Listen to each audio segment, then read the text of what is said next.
ஒன்றிய அரசு வக்ஃபு சட்டங்களிலே திருத்தம் கொண்டு வருவதற்காக சில தினங்களுக்கு முன்பாக அமைச்சரவையிலே ஒப்புதல் பெறப்பட்டு அந்த மசோதா தாக்கல் செய்யப்படுவதற்காக அதற்கான வரைவு இன்றைக்கு நாடாளுமன்றத்திலே பாராளுமன்ற உறுப்பினர்களுக்கு கொடுக்கப்பட்டிருக்கின்றது. வக்ஃபு என்பது எங்களுடைய முன்னோர்கள் இந்த சமுதாயத்தினுடைய முன்னேற்றத்திற்காக தொண்டு செய்வதற்காக பள்ளிவாசல்களை பராமரிக்க வேண்டும், மதரசாக்களை நடத்த வேண்டும், கல்விப் பணிகளை செய்ய வேண்டும் என்று என்னென்ன நோக்கத்திற்காக அந்த சொத்துக்களை கொடுக்கிறார்களோ அந்த நோக்கத்தை சொல்லி அது எப்படி நிர்வகிக்க வேண்டும் என்றெல்லாம் சொல்லப்பட்டு வக்ஃபு செய்யப்பட்ட அந்த சொத்துக்களை அந்தந்த வக்ஃபுகள் நிர்வகிக்கக்கூடிய நிலையிலே மாநில வக்ஃபு வாரியங்கள் அதை கண்காணித்து வருகின்றது. தேசிய வக்ஃபு வாரியமும் அதை கண்காணித்து வருகின்றது. இப்படி இருக்கக்கூடிய சூழ்நிலையிலே வக்ஃபு வாரியங்களுக்கு இருக்கக்கூடிய அதிகாரங்களை குறைக்கக்கூடிய வகையிலே தீர்ப்பாயத்தினுடைய அதிகார வரம்பை குறைக்கக்கூடிய வகையிலே நீதிமன்றங்களுக்கு அதிகாரம் அளிக்கின்றோம் என்று சொல்லி ஏற்கனவே இருக்கக்கூடிய நடைமுறையிலும் நீதிமன்றத்திற்கு செல்ல முடியும், நீதிமன்றத்தினுடைய தீர்ப்பே இறுதியானது என்று இருக்கக்கூடிய நிலையிலே இப்போது சட்டங்களை மாற்றுகின்றோம். பெண்களுக்கு அதிலே வாய்ப்பளிக்கிறோம் என்று சொல்லி ஏற்கனவே பெண்கள் அதிலே அங்கம் வகிக்க முடியும். தமிழகத்தில் கூட தமிழ்நாடு வக்ஃபு வாரிய தலைவராக பதர் செய்து என்கின்ற வாரிய தலைவராக இருந்தால் இப்போது கூட வாரிய உறுப்பினராக எங்களுடைய கட்சியை சேர்ந்த பாத்திமா முசபர் இருக்கின்றார். ஆனால் பெண்கள் இதில் இருப்பதில் இப்போதும் தடை இல்லை.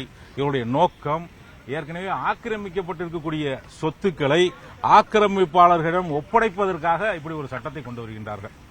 வக்ஃபுக்கு இருக்கக்கூடிய சொத்துக்கள் என்பது இந்தியாவிலே ராணுவத்திற்கு, ரயில்வேக்கு அடுத்தபடியாக மூன்றாவது அதிகமான சொத்துக்கள் வக்ஃபு வாரியத்திற்கு இருக்கின்ற வக்ஃபுகளுக்கு இருக்கின்றது. இந்த சொத்துக்கள் ஒரு பெருமளவு ஆக்கிரமிப்பு கண்டிருக்கின்றது. அதை முறையாக மீட்கக்கூடிய பணிகளை அந்தந்த வக்ஃபுகளும் வக்ஃபு வாரியங்களும் செய்து கொண்டிருக்கக்கூடிய நிலையிலே இதை ஆக்கிரமிப்பாளர்களிடத்திலே ஒப்படைக்கக்கூடிய அளவிற்கு சட்டப்பூர்வமாக வழி செய்யக்கூடிய வகையிலே தான் இப்போது இந்த சட்ட திருத்தங்களை கொண்டு வருகின்றார்கள்.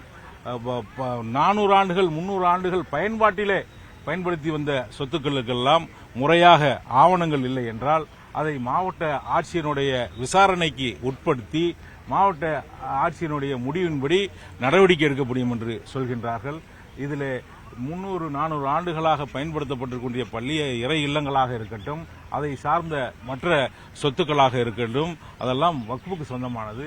இவர்கள் இதற்கு முறையான ஆவணங்கள் இல்லை என்று சொல்லி அந்த சொத்துக்களை எல்லாம் கையகப்படுத்துவதற்காக இது போன்ற இதை சட்ட திருத்தங்களை கொண்டு வருகின்றார்கள். இதை பாராளுமன்றத்திலே நாங்கள் இந்திய யூனியன் முஸ்லீம் லீக் சார்பாக வலிமையாக எதிர்ப்பதோடு இந்தியா கூட்டணியை சேர்ந்த எங்களுடைய கூட்டணி கட்சியின் ஆதரவையும் பெற்று பாரதிய ஜனதா கட்சி இல்லாத என்டிஏ கூட்டணியில் இருக்கக்கூடிய கட்சிகளுடைய ஆதரவையும் நாங்கள் கோர இருக்கின்றோம். இந்த மசோதாவை பாராளுமன்றத்திலே தோற்கடித்து இதை நிறைவேற்ற விடாமல் இந்த சமுதாயத்திற்கு எதிராக திட்டமிட்டு கொண்டு வரப்படக்கூடிய முறையாக இவர்கள் இதில் ஏதாவது திருத்தம் கொண்டு வருவதனால் முஸ்லீம் தனியார் சட்ட வாரியம் இருக்கின்றது, அவருடைய ஆலோசனை பெற்று மாநிலத்தினுடைய வக்ஃபு வாரியங்கள் இருக்கின்றது, அவருடைய ஆலோசனை பெற்று என்னவெல்லாம் பிரச்சனைகள் இருக்கின்றது, அதற்கு எந்த வகையான சட்ட திருத்தங்கள் வேண்டும் என்று கேட்டு செய்தால் பரவாயில்லை. இவர்கள் தந்தோண்டித்தனமாக இந்த சொத்துக்களை தனியாரிடம் ஒப்படைக்கக்கூடிய வகையிலே சட்ட திருத்தத்தை கொண்டு வருகின்றார்கள். நாங்கள் வலிமையாக எதிர்ப்போம். இதற்கு சட்டப்பூர்வமான நடவடிக்கைகளும் இந்திய யூனியன் முஸ்லீம் லீக் சார்பாக எடுப்போம். சரி, இதுக்கு அகில இந்திய இமாம் அமைப்பு போன்றவர்கள்லாம் ஆதரவு தெரிவிக்கிறாங்க. இது சட்டம் தான், இதுல அரசியல் செய்யக்கூடாதுன்னு சொல்றாங்க. இல்லை, இவர்கள் அரசியலுக்காகத்தான் இதை 3 மாநிலத்திலே தேர்தல் நடைபெற இருக்கின்றது. அந்த தேர்தலுக்காக இவர்கள் அரசியல் செய்வதற்காக இப்போது இந்த மசோதா அவசியமில்லாத ஒன்று இதை கொண்டு வருகின்றார்கள். எங்களுக்கு முஸ்லீம் தனியார் சட்ட வாரியம் இருக்கின்றது, அவர்கள் இதை கடுமையாக எதிர்க்கின்றார்கள். அவர்கள் அத்தனை மாநிலத்திலும் இருக்கக்கூடிய பிரதிநிதிகளோடு ஆலோசனை நடத்தி கொண்டிருக்கின்றார்கள்.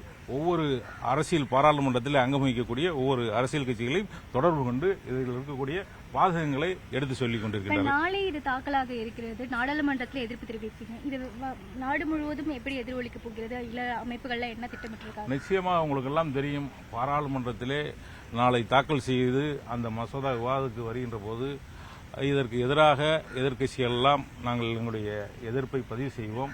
அவர்கள் ஒருவேளை அவர்களுடைய பெரும்பான்மையினால் இது சட்டமாக்கப்பட்டால், கடந்த காலங்களிலே குடியுரிமை திருத்த சட்டத்திற்கு எதிராக இந்தியா முழுவதும் நடைபெற்ற போராட்டங்களை எல்லாம் இந்த நேரத்தில் நினைவு கூறுவதற்கு கடமைப்பட்டிருக்கின்றேன். அப்படி ஒரு நிலையை ஒன்றிய அரசு ஏற்படுத்தக்கூடாது. ஒருவேளை இந்த உங்களுடைய கோரிக்கைக்கு ஒன்றிய அரசு செவி சாய்க்கல அப்படின்னா அந்த தனியார் சட்ட வாரியத்தின் மூலமா உச்சநீதிமன்றத்தை நாடுறதுக்கு ஏதாவது? நிச்சயமாக தனியார் சட்ட வாரியத்தின் மூலமாகவும் உச்சநீதிமன்றம் எங்களுடைய இந்திய யூனியன் முஸ்லீம் லீக் சார்பாகவும் கடந்த காலங்களில் குடியுரிமை திருத்த சட்டத்துக்கு எதிராகலாம் நாங்கள் முதல் வழக்காக தாக்கல் செய்தோம். அப்படி உச்சநீதிமன்றத்திலும் நாங்கள் வழக்கு தொடர்வோம்.